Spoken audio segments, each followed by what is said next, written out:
Magandang tanghali Pilipinas! Bago tayo magsimula, nakikiramay po kami sa pamilya at mga kasamahan ni former Oriental Mindoro 2nd District Congressman Reynaldo Umali. Nakikiramay po kami muli sa pamilya rin ni Chairman Danny Lim. Tayo po mag-alay ng 10 segundong silensyo para alalahanin po sila at ang lahat po ng pumanaw dahil po sa COVID-19.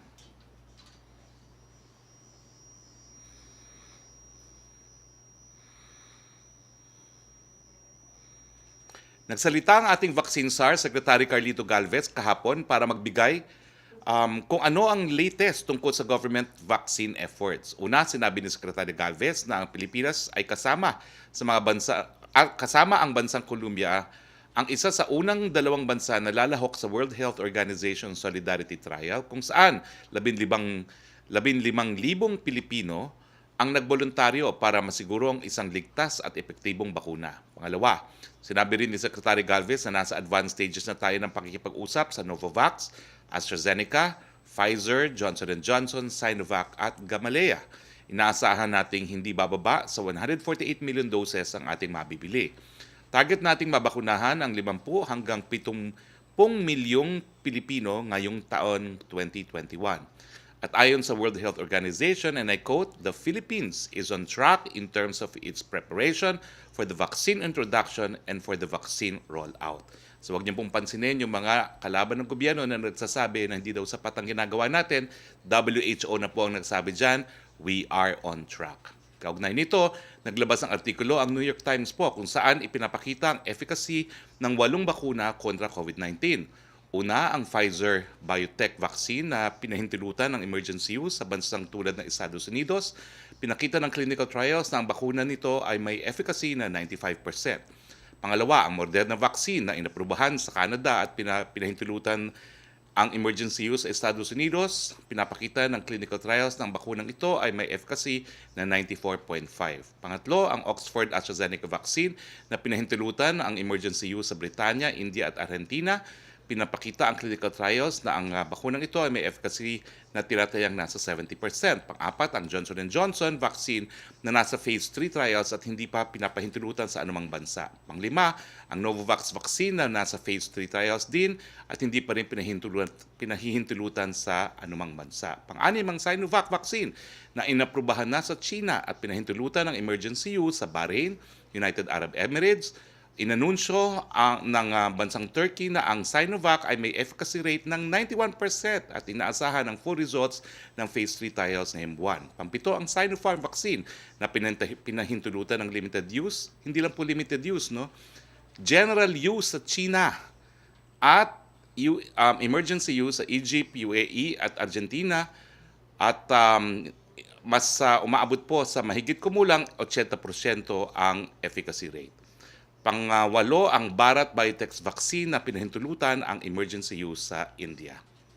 Balitang IATF naman po tayo, ito ang ilan sa mahalagang bahagi ng IATF Resolution number 92. Ito po ay inaprubahan kahapon, kung hindi ako nagkakamali. No? Hindi pala kahapon, kung hindi nung araw ng Tuesday. Isang technical working group on COVID-19 variants ang binuo para mabantayan at matukoy ang bagong variants ng COVID-19 sa bansa. At para rin magbigay ng mga policy recommendations sa IATF sa magiging response kontra sa bagong variants. Makikita ninyo sa susunod na slide ang composition nito. Andyan po pangungunahan po ito ni Yusek Vergere. Ang co-chair po niya is si Executive Director Jaime Montoya ng Philippine Council for Health Research and Development ng DOST. Miyembro po si Dr. Ana Ong Lim, DOH, Dr. Marisa Alejandria, DOH, Dr. Edsel Maurice Salvania, DOH, TAG at UPPGH, Dr. Celia Carlos, Research Institute for Tropical Medicine, Dr. Eva Maria Cuchonco de la Paz, University of the Philippines National Institute of Health, Dr. Cynthia Saloma, University of the Philippines Genome Center, and Dr. John Wong, Epimetrics. Tulad na aking sinabi, lahat ng banyagang pasahero na manggagaling o may travel history within 14 days bago dumating ng Pilipinas mula sa mga bansang sakop ng ating travel restrictions ay pinagbabawal pa rin makapasok sa Pilipinas hanggang 15 ng Enero 2021. Ngunit ang inyong IATF ay nagbigay ng mga exemption. Una, local accredited foreign diplomats at international organizations tulad ng World Health Organizations at United Nations ay exempted sa quarantine protocols pero kinakailangan nila magpa-RT-PCR test pagdating sa airport. Kailangan din nilang mag-execute ng undertaking at mag-observe ng 14-day quarantine. Pangalawa, mga foreign dignitaries na kailangang mag-obserba ng testing at quarantine protocols. Pangatlo, mga medical at emergency cases kasama ang kanilang medical escorts. At tulad ng sinabi kong nung nakaraan, lahat ng mga Pilipino na manggagaling sa mga bansang mayroong travel restrictions or nag-stay sa mga bansang iyan ay 14 na araw bago dumating ng Pilipinas ay kinakailangang sumailalim sa absolute 14-day facility-based quarantine liban na lamang sa highly exceptional or medical reasons na susuriin ng DOH. Dahil limitado pa rin po ang kaalaman natin sa mga epekto ng mga bagong bakuna, lahat ng mga darating sa Pilipinas na nabakunahan na sa ibang bansa ay kinakailangan pa rin sumailalim sa mandatory testing at quarantine protocols. Ito po yung kasagutan sa mga nagtatanong para yung mga Pilipinong nabakunahan na. Kailangan pa rin pong mag-quarantine. Samantala, 6 na bansa ang idinagdag sa listahan ng mga bansang subject to travel restrictions dahil sa bagong variant ng COVID-19 na unang na-detect sa United Kingdom. Ito ang Portugal, India, Finland, Norway, Jordan at Brazil. Epektibo bukas, 8 ng Enero 2021, 12:01 a.m. Manila time at tatagal hanggang 15 ng Enero 2021 ang mga banyagang pasahero na manggagaling sa 6 na bansang ito o nagpunta sa mga nasabing bansa na 14 na araw bago dumating sa Pilipinas ay pinagbabawalang makapasok sa Pilipinas. Effective immediately sa mga banyagang pasahero na dumating mula sa mga bansang aking binanggit or may biyahe mula rito 14 na araw bago lumapag ng Pilipinas bago mag-8 ng Enero 12:01 a.m. Manila time, pinapayagan silang makapasok ngunit kinakailangan nilang sumalalim sa absolute facility-based quarantine period kahit may negatibong resulta sila sa swab test. Effective immediately, ang mga Pilipino na galing sa 6 na bansang aking binanggit o nagstay doon ng 14 na araw bago dumating ng Pilipinas, kasama na yung mga darating pagkatapos ng 8 ng Enero 2021, 12:01 Manila time, ay pinapayagang makapasok sa Pilipinas pero kinakailangan ng ating mga kababayan na sumailalim sa absolute facility-based 14-day quarantine kahit nag-negatibo pa sila sa RT-PCR test. Sa mga banyaga at Pilipinong pasahero na nasa transit sa listahan ng mga bansang nasa travel restriction, pinapayagan silang makapasok ng Pilipinas kung sila ay nananatili lamang sa mga paliparan ng mga bansang nabanggit or hindi na clear na pumasok sa mga bansang iyon. Pinapayagan silang mag-home quarantine kung ang result ng kanilang RT-PCR test ay negatibo. Pero kung ang transiting foreign passengers na ito ay umalis ng airport at pinayagan makapasok sa mga bansang kasali sa travel restrictions, ay hindi sila maaaring makapasok sa Pilipinas. Ngunit kung ang transiting passengers ay mga Pilipino na umalis ng airport o pinayagang makapasok sa mga bansang kasali sa travel restrictions, papayagan silang makapasok sa bansa, ngunit kailangan nilang sumailalim sa absolute facility-based 14-day quarantine period kahit negatibo pa ang kanilang swab test. Ito naman ang mga rules para sa menor na edad na Pilipinong pasahero na walang kasama or unaccompanied na tinatawag. Una, epektibo 8 ng Enero 2021, 12:01 a.m. ang mga unaccompanied minor Filipino citizens galing sa mga bansang mayroong travel restrictions ay hindi pinapayagang makapasok ng Pilipinas hanggang 15 ng Enero 2021. Pupwede lamang silang makapasok kung sila ay kasama sa repatriation program ng pamahalaan. Ibibigay sila sa OWA house parent sa pakipag-ugnayan sa DSWD para matiyak ang kaligtasan ng bata at pagsunod nila sa quarantine protocols. Pangalawa, kung hindi naman kasama ang mga bata sa repatriation program ng pamahalaan at dumating bago mag-8 ng Enero 12:01 a.m., iti-turn over sila sa isang DSWD officer. COVID update naman po tayo. Ito po ang global update. Sang-ayon po sa Johns Hopkins, higit 87.1 million na po or 87,108,902 ang tinamaan ng COVID-19 sa buong mundo. Nasa 1,880,321 katao naman po ang biniwayan na ng buhay dahil sa coronavirus. Nangunguna pa rin po ang Estados Unidos na mayroong mahigit 21.2 million at mga kaso at 360,693 deaths. Pumapangalawa pa rin po ang US, ang India, pangatlo po ang Brazil, pang-apat ang Russia, at pang-lima na po ang UK. I suppose pang-anim ang France. No? Meron tayong 22,690 na mga aktibong kaso dito sa Pilipinas ayon po sa January 6, 2021 datos ng Department of Health. Sa mga aktibong mga kaso, 90.3% ay mild at asymptomatic, samantalang 6% ay critical at 3.2% naman po ang severe. Ang buong bilang na gumaling ay nasa 448,700 or 93.3% recovery rate. Samantalang malungkot naman namin binabalita na 9,347 ang binawian ng buhay dahil sa coronavirus. Nasa 1.94% ang fatality rate po natin. Nakikiramay po kami sa lahat. Now, Davao City, Quezon City, Laguna, Bulacan, Cagayan de Oro City ang mga lugar na may pinakamataas na bagong kaso kahapon sangayon po sa DOH. Ito ang confirmed COVID-19 cases by adjusted date of onset Philippines as of January 6, 2020. Bagamat patuloy po na bumababa ang mga kaso, nakita niyo po, nagpa-plateau. In fact, nung huling mga dates na yan, kung hindi po ako nagkakamali, napakaliit ng sulat, ang mga dates na yan ay bahagya pong tumaas, tapos bumaba, pero nag-plateau. So nakikita niyo po na December 17 yung tumaas, tapos yung December 24 ay yung nag-plateau na po. So nakikita niyo po yan, ito po yung simula ata ng surge, pero kampante naman po ako, may awa po ang Panginoon, hindi naman po talaga magiging malaking surge yan. Malalaman na po natin anytime niya, no? Dahil 14 days after December 25, no? Diyan lalabas yung mga kaso kung mayroong mga surge. Now, kulay asul po ang NCR. Nakikita natin na patuloy ang pagbaba sa NCR. Ngunit, bago mag-araw ng Pasko, nakita natin na bahagyang tumaas ito. Ito naman ang total COVID-19 bed utilization rate. Makikita natin na sapat po ito, no? Hindi po moderate, pero may mga ilang lugar po na palapit na doon sa moderate risk. Ang Region 11 ay nasa 51% na po. Malapit na po sa 60% kung saan sinasabing magiging moderate risk na sila.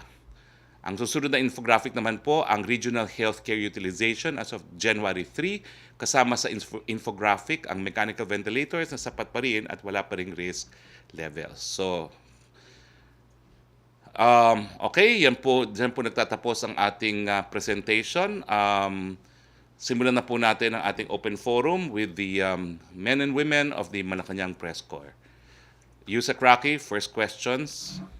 Yes, good afternoon, Secretary Roque. Ang tanong mula kay Rosalie Cos of UNTV on the Sera case, ano po ang mensahe ng palasyo sa pamilya ng biktima? At ano rin po ang bilin ng Presidente sa mga otoridad na sangkot sa pag-iimbestiga sa controversial na kasong ito? Well, unang-una po, ang pangako naman po ng Presidente magkakamit po ang katarungan sa pamilyang Dasera. Malalaman po natin ang katotohanan at sa administrasyon po ni Presidente dahil siya ay abogado at dati pang piskal, hindi niya hahayaan na mga kriminal ay hindi po mapaparusahan. Kung maalala nyo nga po, napakatagal ng kaso kung Maguindanao Massacre. Kinailangan maging presidente si Presidente Duterte bago natapos yung kasong yan. At ganyan din po ang pangako ni Presidente sa pamilyang Dasera.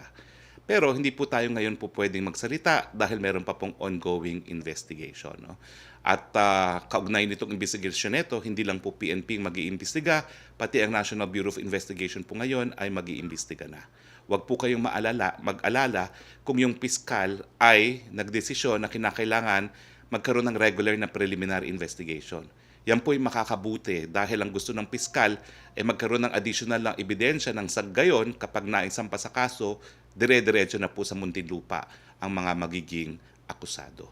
So yung ginawa po ng piskal, sang-ayon po yan sa ating Rules of Criminal Procedure, sang-ayon po yan sa rules ng ating piskalya, at ang layon po ito ay para makonvict beyond reasonable doubt yung mga suspect sa karumal-dumal na pagpatay na ito.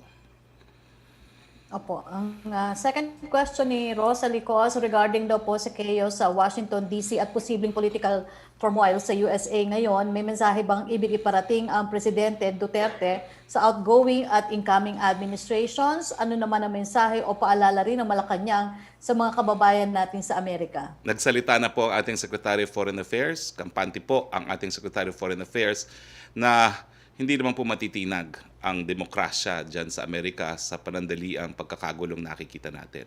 Ang importante lang ngayon ay masiguro na walang Pilipino po na mapapasama dyan sa gulong na yan at inatasan naman po talaga ang ating mga embahada at ang ating consular office sa Washington DC na mag-monitor at ibalita kaagad kung meron pong nasaktan or nadawit na mga Pilipino dyan. Thank you, Secretary. Maraming salamat. Nela Lesmores, please. Good afternoon, Secretary. About lang po muna sa travel restrictions. Sir, sa mga susunod na araw, inaasahan po ba natin madadagdagan pa o lahat ba ng bansang tatamaan ng bagong strain ng COVID-19 ay papatawan ng restrictions? Paano kaya ito, sir, makaka-apekto sa ating ekonomiya? Well, unang-una, no, yan po ay magiging mababase po yan sa joint recommendation ng DOH at ng DFA. So, antayin po natin ang mga rekomendasyon na yan. Pangalawa, yung temporary na travel ban ay hindi naman masyado matagal po, no? January 15.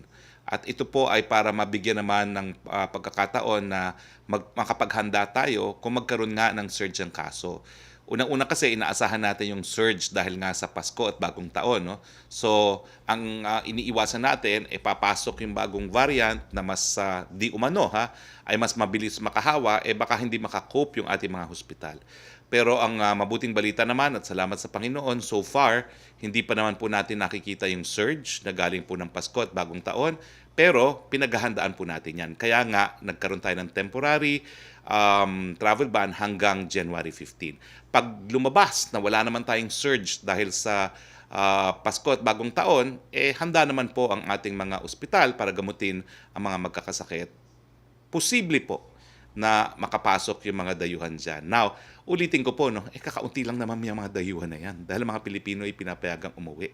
Ang mga dayuhan lang na po pwede makapasok po yung mga treaty traders at saka yung mga visa holders ng mga economic zones. No? Bawal pa rin po ang mga turista. So, wag po tayo mag-alala. No? Nag-iingat lang tayo at sinisiguro na sapat ang ating kakayahan na gamutin yung ating mga kapatid na magkakasakit. Opo. Sir, in case po ba na ma-detect sa Pilipinas itong bagong variant ng COVID-19, may chance po bang maghigpit ulit tayo ng quarantine classifications? Well, ang quarantine classification natin, nakabase po yan sa datos. Yung active cases daily, yung 2-week average attack rate, at saka yung critical care capacity. Yan ang pinaka-importante. Magtataas lang tayo kung talagang overwhelmed ang ating mga hospital at hindi makakapagbigay serbisyo ng medikal doon sa mga magkakasakit. Pero alam niyo po, kahit anong variant pa yan, ang napatunayan ng pamamaraan para po maiwasan ang pagdami ng sakit ay pareho pa rin. Ito po yung pagsusuot ng mask, paghuhugas, at pag-iwas. Opo. And sir, yun nga, dahil tuloy-tuloy pa rin yung mga problema sa COVID-19, may bagong variant and wala pa rin naman talaga tayong bakuna on hand sa Pilipinas.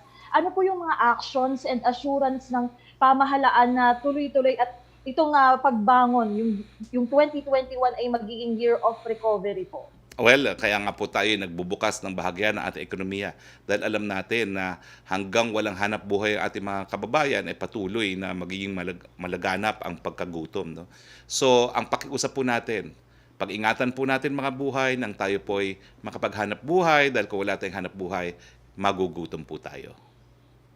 Opo. Panghuli na lang, sir. So, are we still confident na this 2021 will be the year for recovery sa Pilipinas at hindi siya extension lamang ng challenging 2020 po? I think we've seen the worst and I think the entire government machinery agrees with this. No?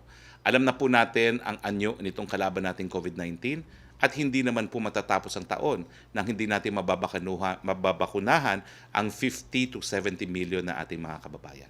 Inaasahan nga po natin na kung makamit natin yung 70% na pagbabakuna, magkakaroon ng herd immunity. So wag po kayo mag-alala, the worst is over. Sabi nga nila, we've hit rock bottom and the only way to go is up.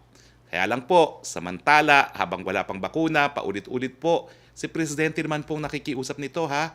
Patuloy po kayo mag-mask at natutuwa naman po ako sa isang pag-aaral, 93% ng Pilipino ay nagsusuot ng mask. No? Patuloy po natin yan. Patuloy po tayo ng paghuhugas at patuloy po tayo ng pag-iiwas. Importante po yung pag-iiwas. Tapos na po ang Pasko ha. Wala nang dahilan. Iwas na po tayo dahil lalong-lalo na baka nga po makapasok yung bagong variant na mas nakakahawa.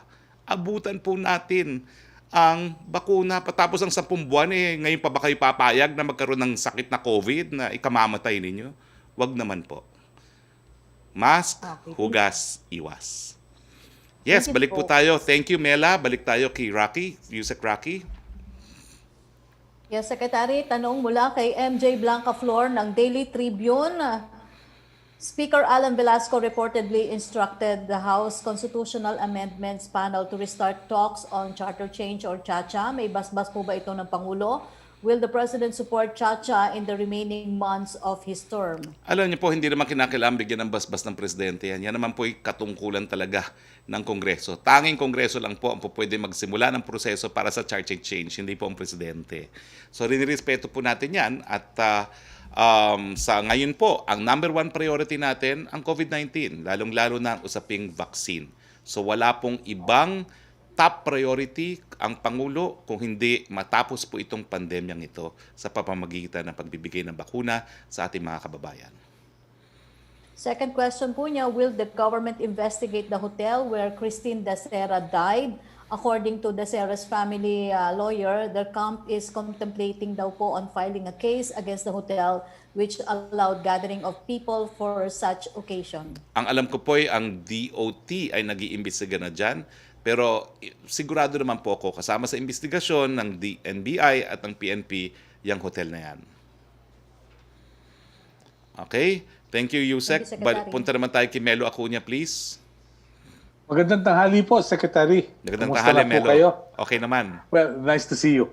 Let me ask you, noong po nakalipas na December 28, si Secretary Carlito Galvez ay naglabas ng statement tungkol sa sinasabing kampo ng MILF na tinatatag dito sa Rizal at nagkaroon ng raid ang kinaukulan, 35 katao ang nadakip. Hindi po authorized ito doon sa sinasabing final peace agreement. Napag-usapan po kaya ito ni Pangulong Duterte at ni Ginoong Nurmi Suarez sa kanilang pagpupulong sa Davao? Pasensya na po. Wala po ako dun sa meeting na yon. Nasa karatig na silid po ako nung nag-usap sila. Ang pag-uusap po ay sa panig lamang ni Chairman Nur, ni Presidente at ni Secretary Galvez. Hindi ko po alam.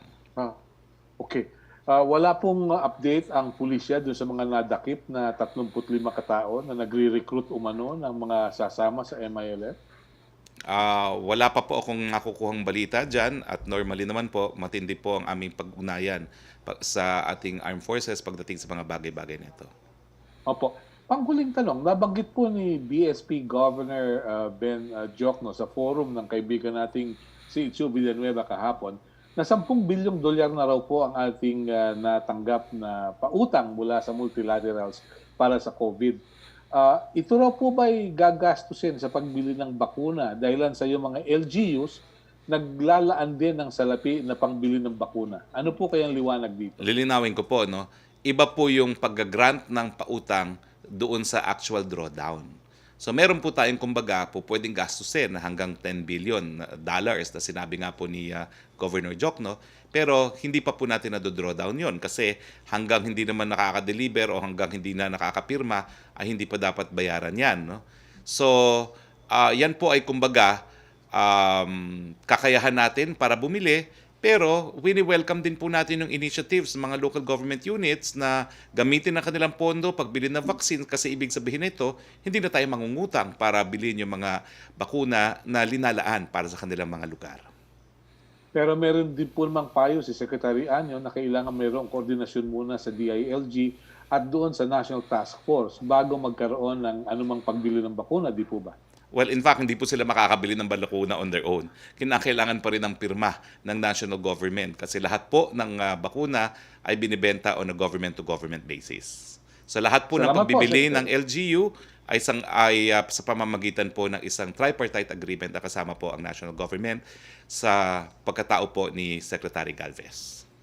Salamat po, Secretary. Thank Maraming you. salamat, Melo. Punta naman tayo uli kay Yusek Rocky. Secretary, tanong mula kay Virgil Lopez of GMA News Online. Rumors against swirled on social media that the charter change initiative in Congress is a bid to extend the terms of officials, including that of President Duterte. How will the palace address this? Wala pong katuturan niyang mga chismis na yan. Chismis lang po yan. The President has made it clear, wala po siyang kahit anong kagustuhan na manatili ng isang minuto man lang beyond his term of office on June 30 of 2022. Second question po niya also is pushing for charter change necessary at this point with only 17 months before the next elections and the country facing the COVID-19 crisis. That is the sole constitutional prerogative of Congress and we respect that. Third question po, the Indonesian police said that a raid on a militant hideout in central Indonesia resulted in the killing of 2 men allegedly involved in the bombings in a church in Holosulu in 2019. May we get a palace reaction to this development? Sana po totoo, pero as of 12 noon, bago tayo magsimula ng press briefing, wala pa pong nakukuhang confirmation ang ating DND tungkol dito, bagamat they are coordinating with their counterparts in Indonesia. Thank you, Secretary. Thank you, Yusek. Punta tayo kay Trish Terada, CNN. Hi, good afternoon, Secretary. Sir, Good afternoon. yung sa ano lang po, sa DSERA case, may we know, sir, your assessment or initial assessment doon po sa performance or steps taken by the PNP in investigating the DSERA case? Maybe you can put in your insights or legal expertise about it. One, yung isa pong pagtawag nila na case closed na ito or case solved. Number 2, tagging 11 people as suspects without enough evidence. Isn't that, sir, unfair or dangerous, at least for possibly implicating possibly innocent people? Alam nyo, tatapatin ko kayo. No? Nung una ko nalaman itong DSERA case, sabi ko, sana wala ako sa gobyerno. I would love to be part of the prosecution. Dahil ako naman po, palagi akong prosecution. No? Napakabihira po ako maging defense. Now, napakahirap pong mag-speculate. But the fiscal did ask for additional evidence. And back ng mga ebidensyang hiningi ng fiscal ay yung tinatawag nating physical evidence relating to DNA at iba pang mga physical tests. In my 30 years of practice as a private prosecutor, mas mabuti po kasi talaga itong mga physical evidence dahil hindi po yan nagsisinungaling, hindi masusuhulan, hindi matatakot. So I can only agree with the decision of the fiscal na kinakailangan isumite ang physical evidence ang sa ganun, pag naisampa ang kaso, hindi po yan madidismiss for lack of evidence. So in other words, naghahanda lang po tayo, hinahanda lang po ng mga piskal na kapag naisampa sa kaso, tuluyan pong mapapatunayan ang liability o ang guilt beyond reasonable doubt ng mga nasasakdal. So, sir, does it mean that the police was too early in assuming or putting labels in the case? Hindi ko po alam kasi in fairness, I've not read the case file. I only have that instinct as a prosecutor, no, as a private prosecutor to get into the evidence. No? Pero as of now, it's a continuing investigation. The NBI has gotten involved in it. So antayin po natin na makonclude yung investigation. Obviously po, dahil meron pang hininging ebidensya ang ating piskal, case is not yet closed. Spokes reaction lang po dun sa tweet ni Senator Lacson regarding LGUs getting their own vaccines. He said many LGUs are doing what the national government is miserably failing to accomplish, and that's related to the procurement of vaccines. Well, in the first place po, wala pong LGU na makakabili ng bakuna on their own. Kinakailangan pa rin ng national government. Kaya lang, pagdating po sa pondo, bakit naman tayo tatanggi doon sa pondo na linaan na para sa bakuna, samantalang ang plano natin ay umutang pa para pambili ng bakuna. Siyempre po, money talks, no? Kumbaga, kung nandyan po ang pera nila at linalaan nila yung para sa bakuna, bakit naman hihindi ang national government?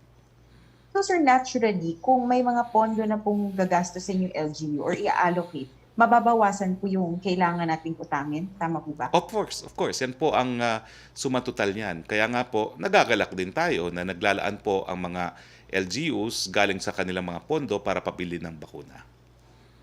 Sir, paano po yung magiging mechanics sa vaccine na kinukuha ng LGUs? Will the national government's plan or will you be insisting sa LGUs yung sectoral prioritization na meron po yung national government? Well, syempre po, yung mandato naman kung paano i-roll out, yan po ay decision pa rin ng national government at ng IATF. So lahat po ng LGUs, kinakailangan sumunod. Kinakailangan geographical priority, yung mga matataas na kaso, Metro Manila, Cebu, Davao, including Calabarzon. And then, pagdating po dun sa mga sectoral, unahin natin ang mga medical frontliners, ang mga indigent senior citizens, yung iba pang senior citizens, at yung iba pang crucial workers. No? Kasama na po ang men and women in uniform. Sir, yung Okta team po, may recent survey sila showing that majority of Metro Manila respondents are following or complying with the minimum health standards set by the DOH. Pero the data shows daw po that there is less compliance among Metro Manila respondents with regards to social distancing and wearing of face shields as compared to wearing of face mask on an everyday basis. They're highlighting na important po yung combination of all these efforts, of all these minimum protocols para maging effective po yung pag-transmit ng virus or paglaban din natin sa COVID-19. Your reaction to this? Paano po kaya makaka-epekto, sir, dun sa itong insights ito sa policies and enforcement ng current policies or programs na meron tayo? Napakahirap kasi magkomento sa isang survey na hindi ko pa nakikita at hindi ko alam kung anong methodology. No? Ang alam ko lang po ay nagkaroon po ng survey ang UCL, no? Sa London pa. At yun po yung binabasihan natin na 92% compliance po tayo pagdating sa pagsusuot ng mga mask. No? Yan po yung nagpapatunay na disiplinado naman po ang mga Pilipino at ninanais sa mga Pilipino na pangalagaan ang kanilang sarili para sila po ay makapaghanap buhay. Now, posible po na may katotohanan dyan, but then again, I've not seen the survey kasi hindi naman po nila pinablish yung survey na yan. Pero I could imagine na mas nagiging lax sa probinsya, lalong-lalo na yung mga MGCQ areas. So ang pakiusap po natin, yung mga areas po, at karamihan naman ng Pilipinas ay nasa MGCQ. Miski kayo po ay naka-MGCQ, kinakailangan pa rin sumunod doon sa ating mga minimum health protocols dahil kaya nga po mababa dyan, sumusunod kayo dati sa mga minimum health protocols na mask, hugas at iwas. Sana po, pagpatuloy pa rin natin dahil ang mensahe ng Presidente, ginagawa ang lahat para makabakuna tayong lahat. Aanihin ang bakuna kung mamamatay tayo dahil sa COVID-19 habang hindi pa dumarating ang bakuna. Sa Pilipinas, please lang po, sundin po natin ang pakiusap ng ating Presidente para abutan ang bakuna, mask, hugas, iwas. Sabihin nyo nang nakakaturete na, pero hanggang hindi pa po lumalabas ang bakuna sa lahat ng Pilipino, ulit-ulit po nating sasabihin yan. Salamat po, folks. Salamat, Trish. At punta naman tayo kay Yusek Rocky uli. Question from John Punsalan of ABS-CBN News Online. Why was China not included in the expanded travel curbs announced yesterday? Kasi hindi pa po yan nare-report ng mga international agencies na kumpirmado. Ang alam lang po natin ay media reports. So antayin po natin yung confirmation at kung meron naman pong confirmation, syempre isasali rin sila sa listahan. As of now, wala pa pong confirmation. Ano daw po masasabi ng Palas sa resolution of its allies, Senators De La Rosa and Tolentino, to convene a constituent assembly CONAS to introduce limited amendments to the 1987 Constitution? As I said, katungkulan po yan ng mga mambabatas. That is their sole exclusive prerogative. Rinirespeto po natin yan. Some LGBT advocates have said it is alarming daw po that the PNP believes that the gay suspects in Christine Dacera's death are still capable of assaulting women because they are still men when they are drunk. What does this say about the PNP's gender sensitivity training? How does the palace view the police investigation and the fact that NBI had to step in? Alam niyo po, this is a live investigation. Let us not speculate po, no? Hanggang malaman natin ang lahat ng katotohanan. Pero alam niyo naman, natural lang naman, no, sa mga nasasakdal na magsabi ng depensa. Malay natin kung totoo nga, no? So, antayin muna natin ang ebidensya. And then we will find out, okay? Question from Ian Cruz ng GMA7. Yung reaction nyo daw po, sir, sa nangyaring doon sa isinampang kaso ng Makati Police na rape with homicide ang nangyari, RFI on release for further investigation po ang mga respondents dahil sa mahinang ebidensya. Ano pong masasabi nyo sa case build-up na ginawa nila? Wala naman pong ibig sabihin yun. Kasi dalawa po yan. Merong inquest na tinatawag na kapag ang mga akusado ay literally caught in the act, sapat na po yun para sampahan sila ng kaso. Pero lahat po talaga ng kaso dapat dumaan sa preliminary investigation. Wala naman po talagang pulis na nakakita dun sa nangyari dun sa hotel na yon. So hindi ko po alam talaga kung bakit yan ay maging sapat for inquest. Talaga pong dapat dumaan yan sa regular preliminary investigation. Kung matatandaan nyo, yung Maguindanao Massacre, nandun na nga yung lahat ng namatay. Nandun na lahat yung mga ebidensya. Dumaan pa rin sa regular. Hindi po yan in-inquest. Dahil ang inquest investigation po ay statutory karapatan, statutory right ng lahat ng mga akusado. At ito po ay intended para hindi naman masayang ang pera at panahon ng gobyerno na maglitis sa isang kaso na hindi naman mapapatunayan sa hukuman.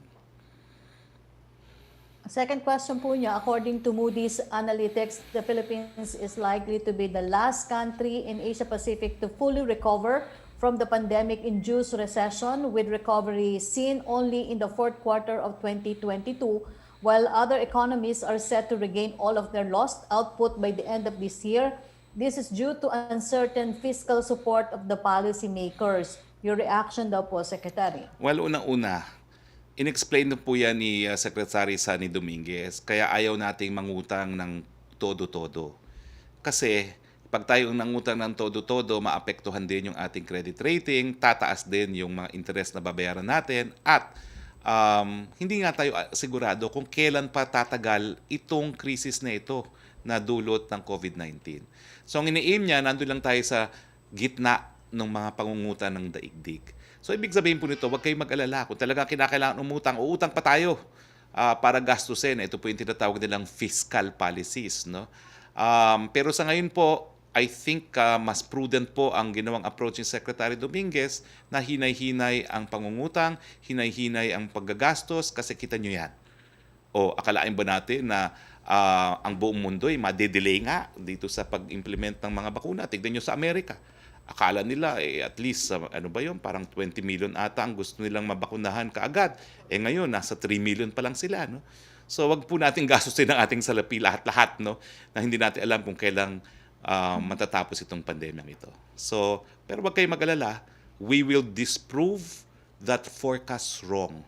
At ito pong dahilan kung bakit nagbubukas tayo ng ekonomiya at palaging sinasabi sa ating mga kababayan, pag-ingatan ng buhay nang tayo po ay makapaghanap buhay. Yung susunod po niyang tanong, yung IATF may sagot na po ba sa apela ng mga taga-Quiapo Church na gawing 50% ang capacity? Wala pa po, pero may pagpupulong po ng 2:00, baka mabigyan po yan ng kasagutan.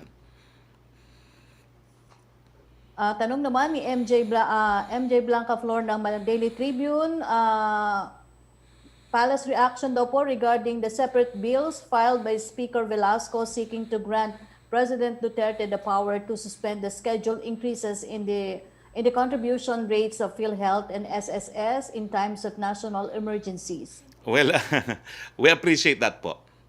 Pero, inanunsyo na po yan ng Presidente. Kahit ano pong mangyari, sinabihin na niya si President Giran, huwag kayong magtaas ngayon. Pero, I understand, as author of the Universal Healthcare Law, baka kinakailangan niyang batas na yan para maging legal basis. So maraming salamat po sa mga mambabatas. Question from PTV. Yung IATF IDs daw po na nag-expire ng December 31st, 2020, ano na daw po ang gagawin? Expired or effective pa rin pa daw po ba? Effective pa po rin po yan. Meron pong resolution na until matapos itong declaration ng public health emergency, epektibo po ang mga IATF IDs. From Celerina Monte, yung first question po ni Celerina ng Manila Shimbun, ay nasagot niyo na rin po yung about China not included yet in the travel restriction. Second question niya, how likely is it to extend the travel restrictions in those countries, jurisdictions with new COVID strain? Basta yan po yan, nakadepende po yan sa joint recommendation ng DOH at DFA, at hindi naman sila magre-recommend kung wala pong verification na may bago ng kaso doon sa mga bansang yan. Opo, Secretary, meron pong pahabol na tanong si Vance Fernandez.